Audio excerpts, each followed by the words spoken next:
계십니까? 우리 현미 자매님, 우리 이삭 형제님. 네. 오래 사시길 바랍니다. 네. 야, 근데 퇴직을 60세 하면 40년을 놀아야 되는데, 거의 인생의 절반을 노는 거죠, 그래 되면. 네.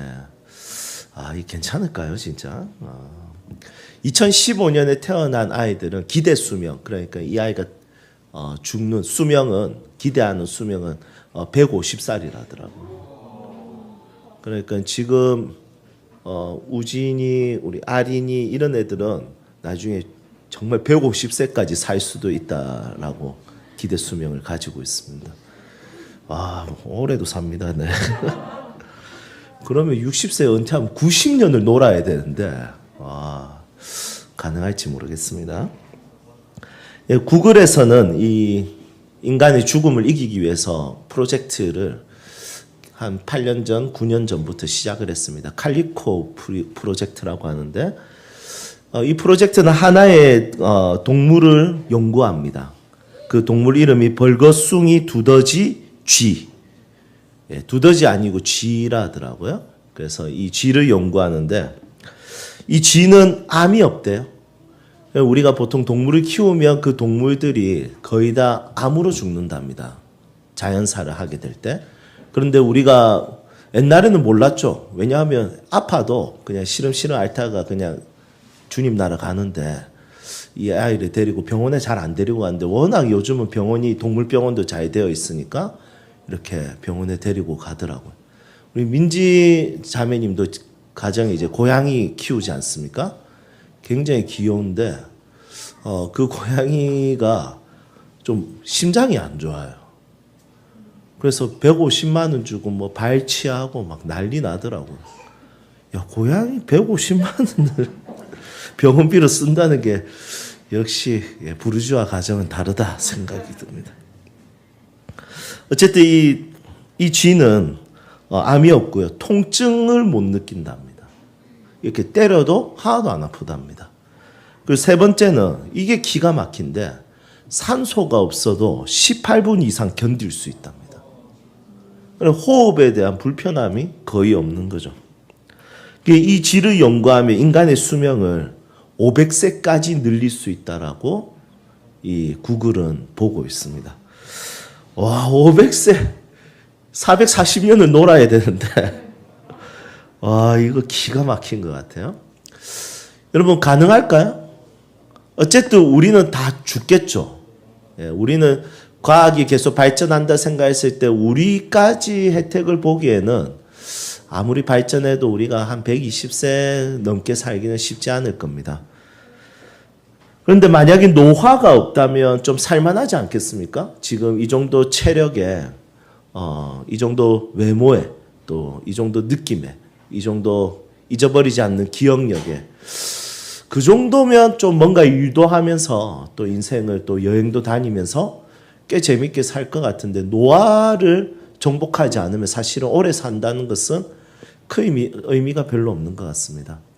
하지만 우리 어르신들 오래오래 사셨으면 좋겠습니다. 아멘. 네. 고대에서는 이 죽음을 이기는 방식이 기억에 남기는 거죠. 그래서 큰 업적을 세워서 기억에 남기는 겁니다. 그리고 이 죽음이 너무 두려우니까 이 로마 같은 경우는 네크로폴리스를 세워가지고 시신들의 도시를 만들어서 죽음을 따로 떼어놓은.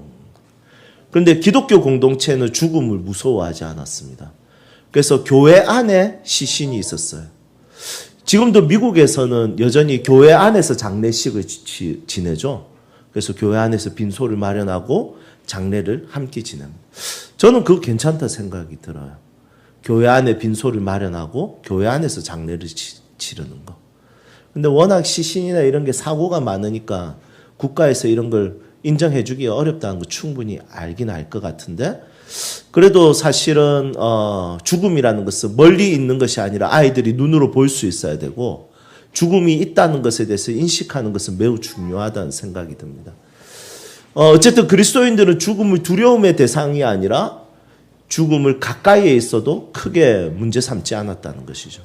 그 이유가 뭐냐면 기독교 신앙의 공동체는 부활의 공동체, 부활을 믿는 예수 그리스도께서 죽음을 이기신 이 부활을 믿는 공동체이기 때문에 죽음에 대해서 부담스러워하지 않았다는 것입니다. 여러분, 우리는 다 죽습니다. 여기에 대해서 아무리 우리가 발버둥 치려고 해도 우리는 벗어날 수 없습니다. 사람이 한 번 죽는 것은 정해진 것이요, 그 이후에는 심판이 있으리라. 여러분, 이 땅에서 내 삶이 심판받지 않는다고 해서 여러분 너무 자만하지 마십시오. 이 땅에 악을 저지른 자들이 심판받지 않는 것을 보면서 여러분 그것에 대해서 너무 마음 어려워하지 마십시오. 죽음 이후에 반드시 하나님은 심판하십니다. 성경에서 사람이 한 번 죽는 것은 정해진 것이요, 그 이후에는 하나님 절대로 그냥 넘어가지 않습니다. 악인은 악인대로, 선인은 선인대로 그리스도 안에서 모든 것을 심판하시는 분이십니다. 여러분, 하지만 우리는 부활의 공동체, 예수 그리스도의 그 죽음을 이기신 그 생명을 믿고 사는 자들이죠. 그래서 우리는 이 땅 가운데 모든 죽음의 아류작들을 이기며 살 수 있다는 것에 있어서 영성에서 일상으로 넘어가는 부활 공동체의 이야기를 지난주에 나누었습니다. 오늘은 조금 더 이 부활의 이야기를 영성에서 일상으로 조금 더 넘겨보면 좋을 것 같아요. 오늘 저는 본문 말씀을 가지고 두 가지 이야기를 할 겁니다. 첫 번째는 부활을 믿는 부활 공동체는 밥상 공동체다. 이것을 통해서 부활의 신앙을 영성만이 아니라 일상에서 누릴 수 있는 은혜를 경험할 수 있기를 소망합니다. 두 번째는 부활 공동체는 밥상 공동체죠.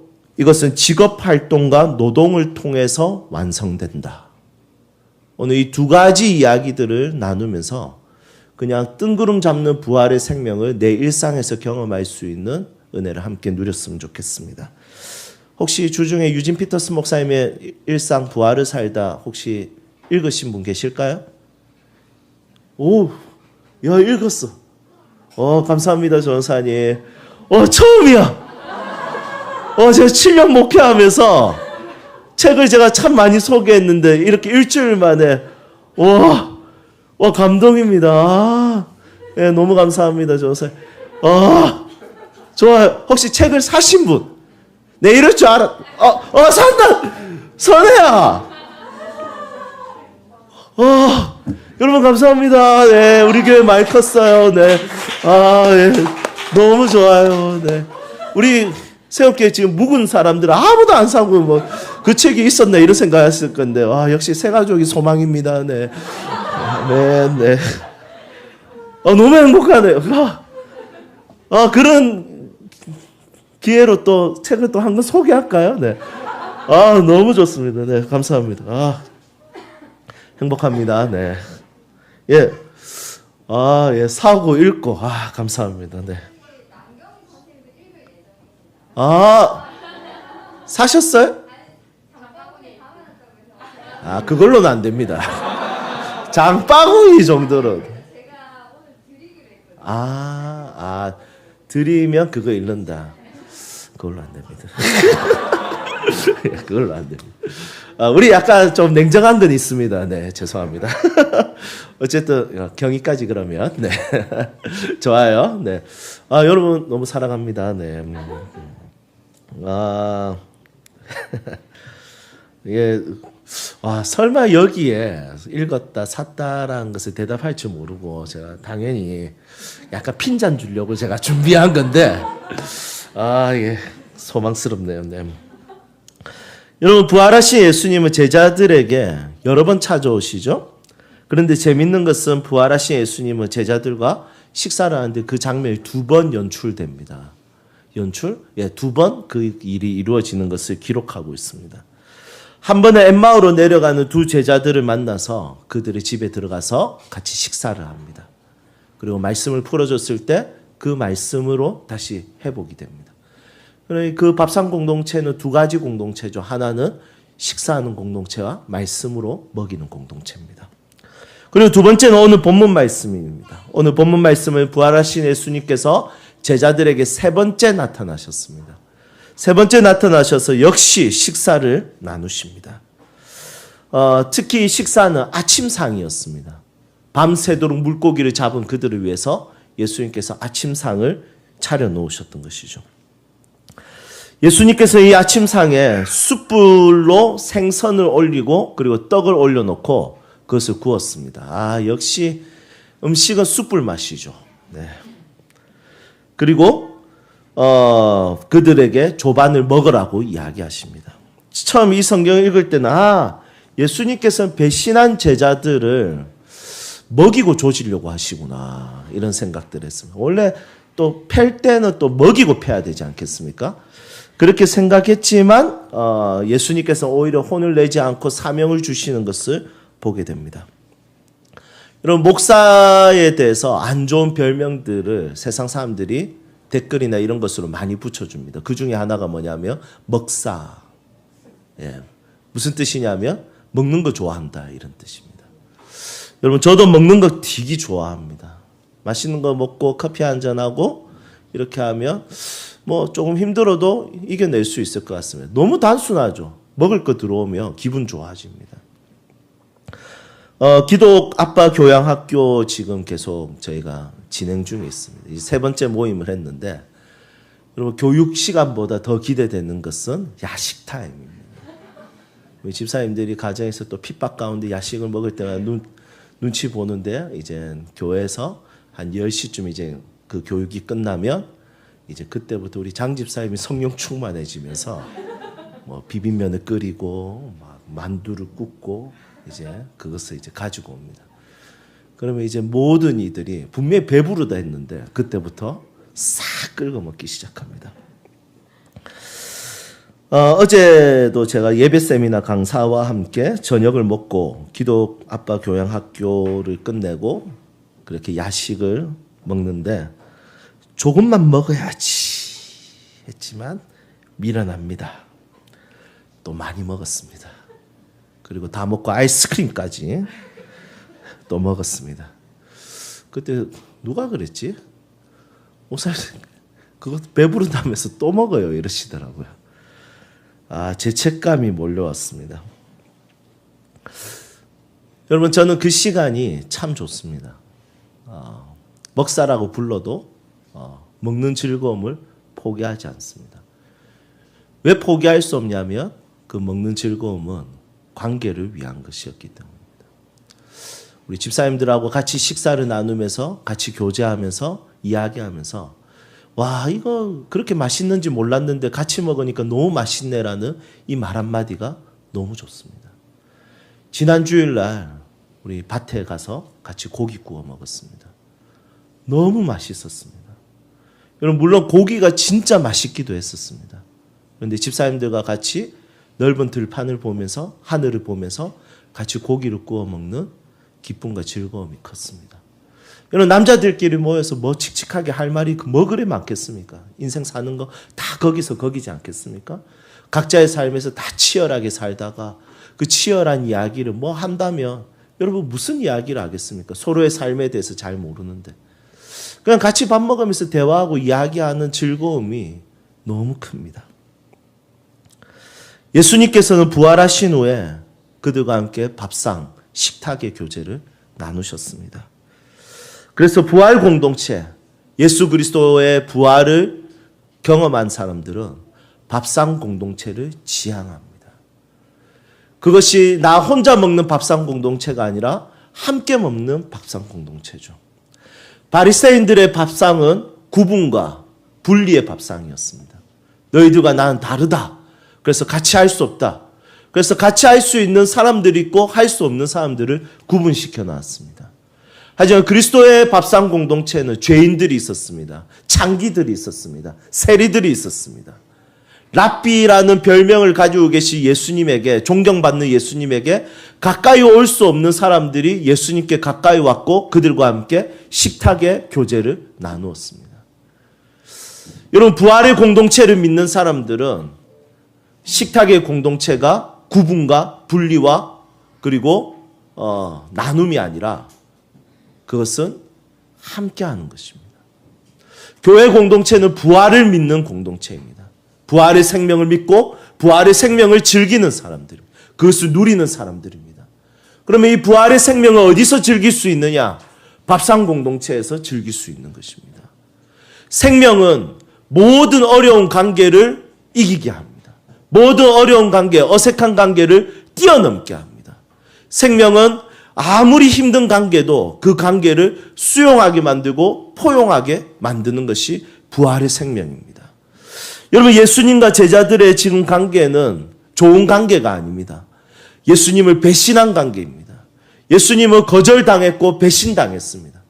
여러분, 사람이 느끼는 감정 중에 가장 어려운 감정은 거절감입니다. 그리고 소외감입니다. 배신감입니다. 예수님은 십자가를 지실 때 이 세 가지 감정을 다 느꼈습니다. 거절당하셨고 배신당하셨고 그리고 홀로 그 길을 가셨습니다. 소외당했습니다. 제자들은 예수님이 경험할 수 있는 모든 어려운 감정들을 다 경험하게 만들었습니다. 그런데 예수님은 그들을 포기하지 않고 세 번째 찾아가서 그들과 함께 식탁 공동체를 누리셨습니다. 왜냐하면 예수님은 그 관계를 이길 수 있는 부활의 생명을 가지신 분이시기 때문입니다. 그들과의 관계를 용서할 수 있는 부활의 생명을 가지신 분이시기 때문입니다. 부활의 생명은 어떤 관계도, 어떤 어색한 관계도, 어떤 문제 있는 관계도 그것을 이기게 하는 생명의 능력입니다. 아멘입니까? 여러분, 여러분들의 밥상 공동체, 여러분들의 식탁 공동체에 누가 앉아 있습니까? 아니요, 조금 더 정확하게 말하면 누구만 앉아 있습니까? 여러분, 부활 공동체는 누구만 같이 하는 밥상 공동체가 아니라 누구든지 함께 할 수 있는 밥상 공동체를 추구하고 만들어가는 공동체입니다. 여러분, 여러분들의 밥상의 공동체의 바운들리가 넓어지기를 축복합니다. 나에게 어울리는 사람, 나에게 괜찮은 사람, 그들과 식탁의 공동체를 만드는 것은 부활의 생명을 다 누리지 못하는 것입니다. 부활의 생명은 내가 진짜 어려워하는 사람을 나의 식탁에 초대하는 것입니다. 여러분, 이것이 그리스도인의 공동체라는 것입니다. 그래서 기독교 공동체는 부자도 있고 가난한 자도 있고 건강한 사람도 있고 병든 사람도 있고 그리고 학력이 높은 사람이 있고 학력이 낮은 사람도 있고 장애인도 있을 수 있습니다. 그것이 바로 부활 공동체입니다. 오늘은 장애인 주일입니다. 여러분, 우리 교회 공동체에 비장애인만 있다는 것에 대해서 여러분 너무 서운합니다. 어떻게 보면 우리 공동체의 부활의 생명이 충만하게 역사하지 않는 것은 아닐까. 우리가 감당할 수 없으니 하나님께서 장애인을 보내주지 않는 것은 아닐까라는 고민이 됩니다. 하지만 우리 교회 공동체 안에 아이들 중에 지적인 부분에 있어서 어려운 친구들도 있습니다. 하지만 초등부에서 이 일에 있어서 정말 그 아이 하나를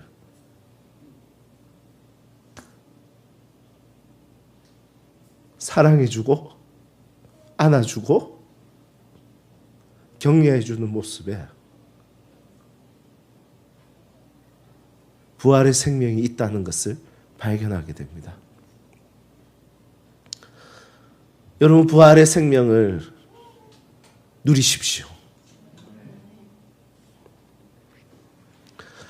저는 여러분들과 함께 계속 먹사로 살겠습니다. 같이 밥 먹어요. 네. 예, 우리 옆에 있는 사람하고 인사 한번 할까요? 식사 함께 합시다.